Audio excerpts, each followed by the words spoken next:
Welcome to my channel. Today in this video I'm going to show you how to install WordPress on your cPanel in a very easy way. So once you have purchased your domain name and you are hosting from wherever you purchased it, from any hosting company that you purchased it, so the next thing you need to do for you to have your website is to install WordPress. So first you need to do is to come into your cPanel. So using the login details that your hosting company gave you, you log into your cPanel and you have this platform, this window. So this is how your cPanel should look like, right? Now, what we want to do is to install WordPress on our account, all right? So you scroll down to where you have software. Then you see WordPress Manager by Softaculous. So what you can also come in here and search for WordPress. Okay, so any option that you decide to use, you just get the same result. So just click on WordPress Manager by Softaculous, then it will open to this window, right? So it will open to this window. So this is the Softaculous window where we are going to install the WordPress. So as you can see here, I have WordPress installed on this domain already. So I'm going to show you how to do it on a subdomain. It's also, is the same process, the same procedure that you are going to use. So once you come in here, next thing you need to do is to click on install here, right? So you can see a brief about WordPress. This is the installation we're going to do. Here I will give you the overview of what WordPress is all about. You see the features of WordPress, screenshots of the different aspects of WordPress. You can see demo website here, the ratings, reviews, and all that. Now we want to just do a quick installation. So when you come here, WordPress is asking you to choose the installation URL where you want to install the WordPress. So you just come here. Because I've installed it on this domain before, so I cannot install it here again. So I've already created a subdomain that I want to install it to show you here. The same process if it is your main domain. Let's say you only have one domain on your account, so you just click on that domain. So if you have a SSL installed already or purchased on your account, so you can select HTTPS. If you do not have, just select HTTP, right? Now, as you can see, I use subdomain. So if you're wondering what subdomain is or how to create subdomain from your account, subdomain will help you build another website inside your existing, under your existing domain. So I made a video showing you how to create subdomain on your cPanel. So just check the video up there and watch and see how to create a subdomain on your account. So let's proceed. So I'll choose that domain now. So I'll come here, just come in here and type the, okay, so it's telling me can see there is no trusted SSL certificate. So I just choose HTTP. You can change it later on when you purchase your SSL certificate. So let's proceed. So you come here, you just put in here the title of your website. Here you are going to put brief description of your website.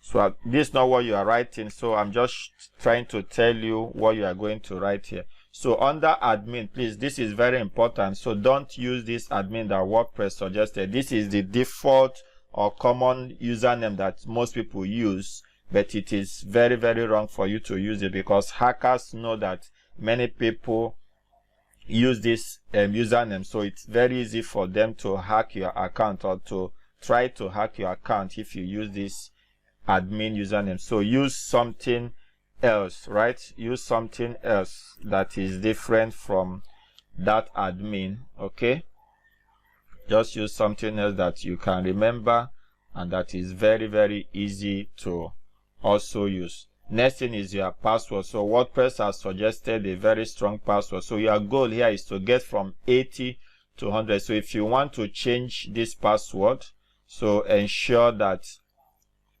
you actually use something you can remember that is also very strong that you can remember, right? So you put a very strong password here. Like I said, ensure you get from 80 and above. You'll be fine with giving you a secured account.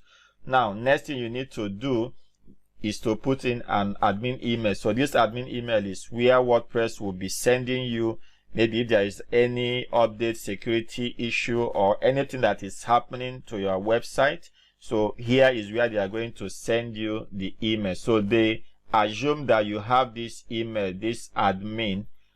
So this will be your own domain name, but this admin will be common. So WordPress by default tries to assume that you have this email, but most of the time you don't have this email. So you need to also create this email so that once you finish installing your WordPress, that email from that time going forward, that email will become active. So if you want to know how to create professional emails, official emails that is attached to your domain name that you can use for professional use, so I have another video teaching you how to create emails that is attached under your domain name. So just click and watch that video, and you get to know how to create this email address. So moving forward, WordPress suggests some few plugins that we need to install. So I advise you leave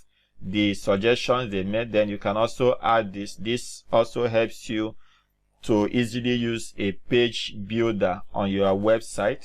Page builder helps you to build your website using drag and drop features, right? So with classic editor, it enables you to build, but if you don't take this classic editor, you have the default Gutenberg plugin that WordPress comes with. So just tick it, leave this one. This is to secure your account from too much login attempts. Why this will help to set up a caching feature for your website, right? It helps improve SEO. If you click on this here, you can read the meaning of that. So here are free themes that they are suggesting that you can use. So I advise you leave these free themes. They cannot give you anything professional if you really want to have a professional website, right? So next thing you need to do is to just put an email here where WordPress will send you all the information, all those login details, everything that we inputted here, all those things. So WordPress will send it to you into the email that you put here. So once you are done with that, next you need to do is to click on install, and we'll watch the magic happen. So they tell us that it can take 3 to 4 minutes for you to complete, but most times it doesn't take up to that. So you just watch the magic happens, and boom, we have our website WordPress installed on our domain using our cPanel. So you can see, congratulations, the software was installed.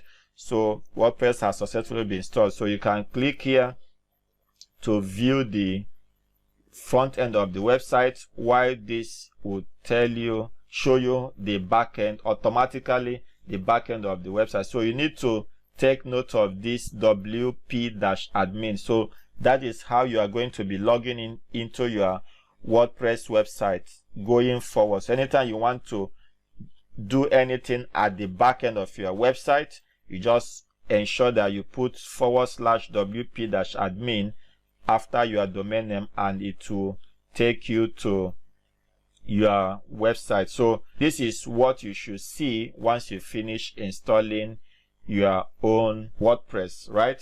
So there you have it. So that is how to install WordPress on your cPanel. So go ahead, install your WordPress and let your website start running. So please, I'm sure you got value from this video. I'll appreciate if you like this video and click on that subscription button and that bell button so that you can be notified when I upload another video. And I will see you in another video.